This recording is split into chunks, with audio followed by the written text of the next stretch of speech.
Hey guys, welcome back to We Watch a Movie. I am Mike, and this is a spoiler-free review of Predator: Badlands. Now, I have to warn you right now, full frontal male nudity. This is not going to be one of those reviews where I'm going to blow this movie like I've been stuck in the desert for a week without water and I just found a working water hose. I have many issues, both as a person and with this movie. And maybe I'm just a weirdo, but I have no clue what it is about this movie that is possessing people to crash their cars into telephone poles on the side of the street, to hop on Twitter and let everyone know that this movie saved them and their babies' lives and healed their inner turmoil. And I also don't think it was that bad. 1987's Predator, right? It was a unique, original piece of filmmaking that took the holy shit macho, over-the-top action stars that we know and love and pushed it up to 11. I mean, the whole idea with the movie was we're putting the best of human specimen up against the best of the alien specimen. Then we took away what made them so great at what they're doing, which made it into a horror movie, especially when you got the awesome practical effects and the action sequences and with the Predator himself and how gross and scary he was. You took an awesome action movie and you turned it into a horror movie by doing that. I think that was an original premise, and I think it was really fun. Fast forward to 2025, and it's Predator: Badlands, where the Predator is the good guy, and I'm fine with that. By the way, I get that he's a runt, he's the smallest one in his family, and he wants to fight and go to this planet to kill the biggest, scariest monster to bring home its head as a trophy and prove that he shouldn't be killed in his sleep because he's the smallest of the Predator family, because his family sucks. And I get all that. All that is actually a cool idea. And I've always said they got to do something subversive with these movies at some point, because if you think about it, the Predator's always getting his ass kicked. And every single one of these movies, at the end of we're supposed to still believe they're these big, scary, unstoppable creatures, but every time we watch them, they're the bad guy. So at the end of the movie, we are seeing the Predator get his ass kicked. And in some cases, his friends show up like, damn, you got your ass kicked. And then they give the guy who kicked his ass a treat. So it's, at this point, it's kind of hard to take them seriously as these super badass whatever. So I get that. They basically just rolled it through the Marvel machine. They just rolled it through a simple, squeaky clean, sanitized Marvel machine, a Star Wars machine, and here you go. And everyone's acting like they just gave us, the coolest thing since sliced bread, and I'm pretty confused by that, because we get this movie twice, 3 times a year if we're lucky, if Marvel's on their shit, built in a lab, in a bottle for mass consumption. Marvel film, Star Wars film. I mean, they even brought in the cute little baby Yoda character to try and sell some toys. Dan Trachtenberg is just reading from the Marvel playbook here, the Disney playbook. And if you showed us this, if this is the first movie to come out after Disney acquired Fox, I think, oh my God, we'd all be like, yep, that's exactly what I've expected. But somehow, some way, maybe it's the bad Predator sequels we've had in the past, which I know everybody loved Prey, but maybe before that, some of the Rotten Tomatoes people not liking a lot of the stuff that came after that, it not being what people exactly wanted. This is built to be what people want. The most important about this movie is that it pleases everyone, including the kids. I took my kids to see it. And that was nice. My 10-year-old said that she thought it was boring. And my 15-year-old said that she thought it was fine.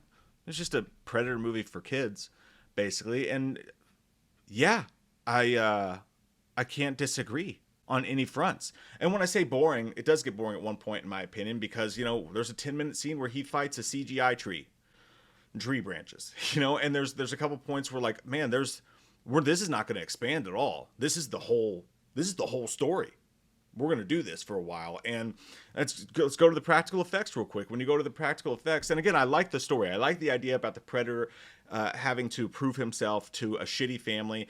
And just like with a lot of Marvel movies and stuff like that, they won't go too deep into that storyline, but there's always a couple lines there that are just really heartfelt, that'll get you, And those lines are about what it's like to have to leave a family that's terrible for you and living your life in the world. And there's a couple lines here and there, and what it means to be the quote unquote alpha and stuff like that. There's a couple good lines. Again, never goes beyond the surface, because we gotta fight with the CGI slug coming up in a minute, and we want you prepared for that. And don't get me wrong, I didn't want them to sit around and get any super deep into that and make it a big thing. I'm just saying, like, this is noticeable. This is the playbook. This is exactly how these movies are done. But my problem is, if you're gonna make a big action spectacle, I mean, that part would be cool, right? But it's not, because it's the same CG. I mean, the CG's better than it was in Prey.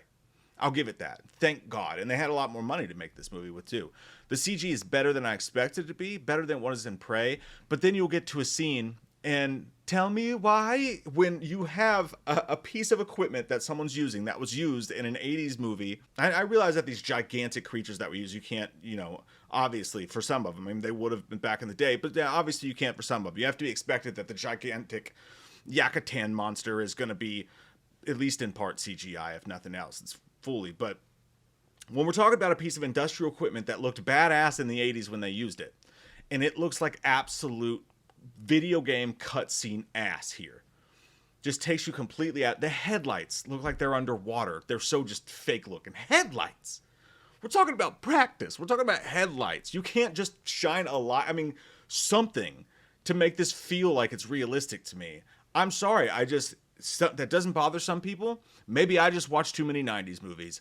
I don't know. But practical effects just, it seems like we're literally forgetting what they even were at this point in movies. And this is just, to me, everybody's like, oh, I hate soulless AI slop. Cool. It's the same thing, though. Like, it's not real. It's fake. You can tell it's fake. It takes you out of the movie. I don't know if it is or not, but 85% of the movie feels CG to me. It feels like it's at least digitized. So, and again, it was better than I thought it was going to look. But I just can't get into that. Maybe you can. Going back to the Marvel Star Wars-ish part of it all, there's literally a fight scene between two characters where one sword is lit up red and the other one's lit up green. I mean, just... really? Like, just throw a fucking Jedi in there at this point. Let's just do a goddamn crossover movie. And we're all... everything I read is like, Trachtenberg geniusly comes out with this amazing idea. I don't know. I'm like, it's a fucking Star Wars movie. It's fine. This is fine. This is perfect mass audiences Conjuring type of movie, just built for everyone to see type of film. It's just, what, for me, and I'm really happy for the people that are really fucking revved up about this premise. I'm really happy for them. They really nailed the marketing and they nailed their audience. Jesus, they did. I just don't find any of this that interesting or innovative at all. I read a thing where Dan Trachtenberg was like, well, I mean, you can't just continue to go back to the well. You have to do something new and different with the characters. I couldn't agree more, Dan. When you look at The Predator, you could go anywhere in time. You could do so many different things with these characters that are way more interesting than this. So many things.